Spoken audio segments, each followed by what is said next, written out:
Okay, so we're starting with the low level bracket. Like you see, I can enter now the 0-160. And my gear score at the moment is 155, look at it that way. How do I achieve it? It's not that hard. Okay, let's go like first at the armors because they're the more important things. Armor, like reckless, really handy here. It's 182 or 163, doesn't really matter, one or the other. I do think that 182 would be a better idea because it will give you more profits having it. Uh, Increased kill experience is really handy because if you're like going to the low level bracket, you want to kill more, get more experience, and level up faster to the 90 or even 99.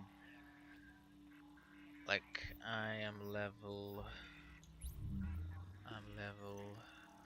53 and less than 2 days of gaming in the dark zone running around. Sometimes rouge, sometimes not. Something killing the rouges. So that's the main thing. Okay, so let's have a look at the mask. The mask is a 214. I managed to put a 214, 163 or anything lower because lots of stamina. It has a socket and it has damage to elites and enemy armor damage. Quite handy because you do low damage. Because like look, I have 100, nearly 150,000 DPS. That's not much. But with these add-ons, you will be doing much more damage to the NPCs. You'll be killing them faster, getting more items, selling items, and get quite a lot of cash for the recalibration that you will need probably for any armors and whatever you need in the higher brackets. The LMG is really handy, like really handy. SMG is basically for PvP here, I would say, or CQC and NPC. Destructive is really a good thing here. Brutal, obvious, and vicious.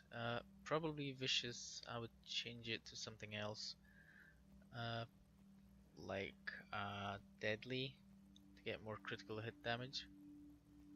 But it's not obligatory because this is like an old SMG. The new SMG, if you would get a new SMG, then probably vicious would be handy because you'll be having low critical hit chance. Uh, Coming back to the LMG, stable. It's really important to have stable on the LMG because the stability is pretty bad on the LMGs, especially on the RPK. But the accuracy is quite good because you can just like put out the whole mag and you don't have to really worry because you have such a big mag here. So enemy will definitely hit him. Probably instead of deadly I would take brutal here, but I got this roll, so why not? Destructive, as I said, really handy in PVM. Probably I would say destructive as a second talent, the not free talent, and if you want to have the brutal, I would put it here because it requires quite a lot of firearms and I think about 2,300. So that's the hard part. Obviously, I can tell you a little glitch with this how to fix the get more firearms. I'm gonna come back to that. Sniper is a handy thing, brutal and vicious, and some high headshot damage. And obviously the attachments doesn't really matter that much. But fire rate is quite handy, I noticed. You can deal more damage to people or NPCs. Uh, Knee pads. It doesn't really matter what type of knee pads. It's just like to have more firearms, more armor, uh, and the increased kill experience. Of course, if you have like pulse, increased damage, critical hit damage, or critical hit chance, that would be just perfect, I guess. But it's just like something to have a lower gear score, not to make the gear score too high because you won't be able to enter the 160 max bracket. Armor, obviously, because this is all basically, as you see, it's low armor gears, like 160, okay, to 1480, but most of them are low. Uh, that's why I need quite a lot of armor because I think I have 60% armor mitigation. 67%. That's not bad. 5,340, I think, is the cap. 75%. That I don't think you'll get it because you need quite a lot of extra armor. But it is possible. You could try. Obviously, health at that level is quite nice. Uh, Coming back to the backpack. Backpack, you have possibly two options here. It doesn't need to be a pinky one. I just found this one and I thought, it's not bad. The armor is really handy here because you're getting like higher damage mitigation, but you can, instead of armor, use skill power here to have much more skill power. Um, Now obviously it's some attachments, skill power attachments. You can have a skill power attachment here instead of the damage to elites.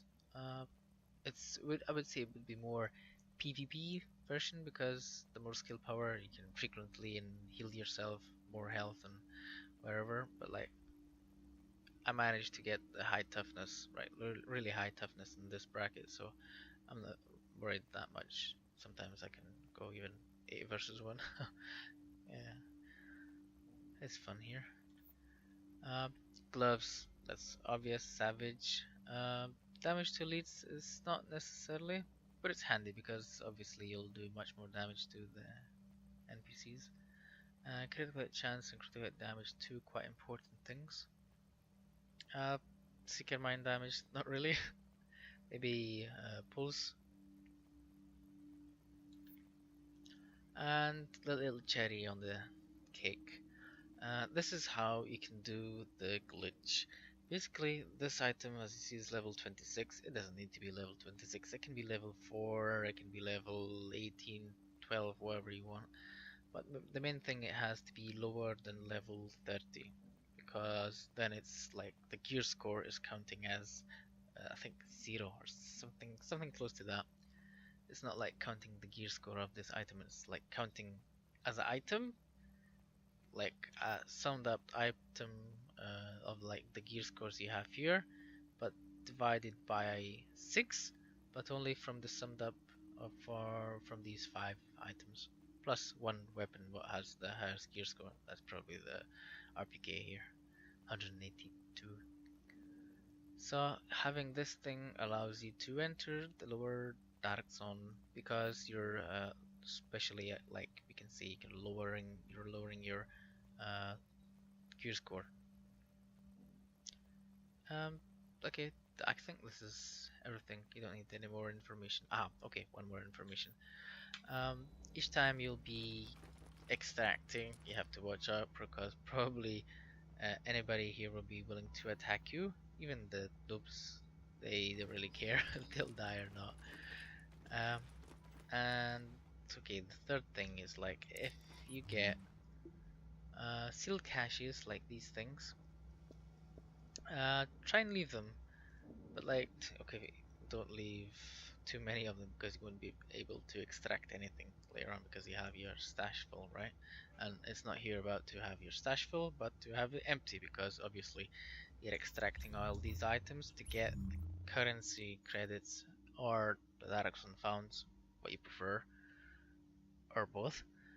Uh, because you can recalibrate things or you can buy items like electronic mods or weapon attachments, like really cheap weapon attachments, like from 8, 9,000, and you can just like transfer them to another account. That's your like main account, your crafting account, and you have then you deconstruct it and you have the materials for crafting. And you don't really care about the direction founds on this account that is on this character because this is like a farming character, right?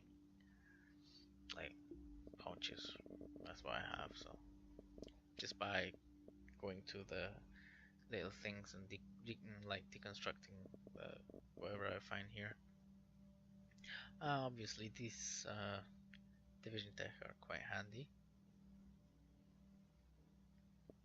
When you're going rouge, you're obviously getting quite a lot of keys, killing people, poor people, but keys are handy. Coming back to one thing extra, it's good to have these two backpacks because you can increase the capacity of your ammo and get the +2 extra medikits. So you're having like quite a lot of ammo, 1,300 and 7 medikits. 1,300 because I was using this armor with increased armor capacity. Um, yeah. Uh, the next thing is one rule. You cannot exit the checkpoint. If you exit the checkpoint and you have, let's say here you have a higher gear score item, because obviously you can change your items being in the checkpoint and it won't make you go to the higher dark zone bracket. So in the moment when you exit the checkpoint, your gear score will be higher, and then the moment when you come back to the checkpoint, your gear score will be too high, and you won't be able to enter this one. You'll be going from 161 to 200 probably. And the trick is that, like, if you need to go somewhere or you're logging out or you're getting DCs and you can't come back, you have to deconstruct or sell this item what you have here. So always leave this one item what's lowering your gear score. That's like something what you must have in your inventory. You don't deconstruct it, you leave it. And in the moment uh, when you have the too high gear score, you equip it again, you deconstruct the thing what you had previously there, probably a gold one or a green holster, and then you should be able to enter the dark zone, the intended 060 dark zone. And what I was talking about these things here, the sealed caches is like when you already managed to enter the checkpoint and it's from 0 to 160, you can now equip things on you, because these like sealed caches, they're counted as 0 in your inventory, so they're not making your gear score go up. But items like weapons and armor things, masks, backpacks, gloves, whatever you find there, is counting as already your possessed items, so they'll be making your gear score go higher. Magic, Ubisoft. So basically this is how you avoid this. You just like have a sealed cache, let's say open this one, and what will we get? Wow, we got a holster, yay! Okay, so we got the holster. My gear score is 155, but I can change it. And look, I have 173 gear score, but I can enter the 0 and 160 Dark Zone level. Easy peasy, right? Okay, just give me a moment to show you just to prove. You see on the top left, 0 160. And you can come back here. And as you see, still nothing's changed, but in the moment when you exit the checkpoint, you're in the safe zone, your gear score will be above the 160, and in the moment when you come back here, you won't be able to enter this one, you'll go higher to the 161. I won't be going out because now I'm going to join this little newbie, Rajni. Okay, that's all then, have fun. And if you want, obviously, give me a poke and we'll have some fun in the lower dark zone. Basically, my intention isn't to own the little newbies who are running around here, but just to make like a new meta of PvP, because like everybody, uh, mostly, all my friends are going to the real high end dark zone brackets, and like the 160 is pretty empty, and it's quite challenging to be a good PvP guy here, because it requires really quite a good thinking of what you can increase, what you can change, and how to get the best of two, like high firearms, stamina, toughness, skill power, all connected to each other. And let's duel here and leave the small gates alone. Yeah, as in the poor farmers who are just beginning the game. Okay, that's all. Have fun.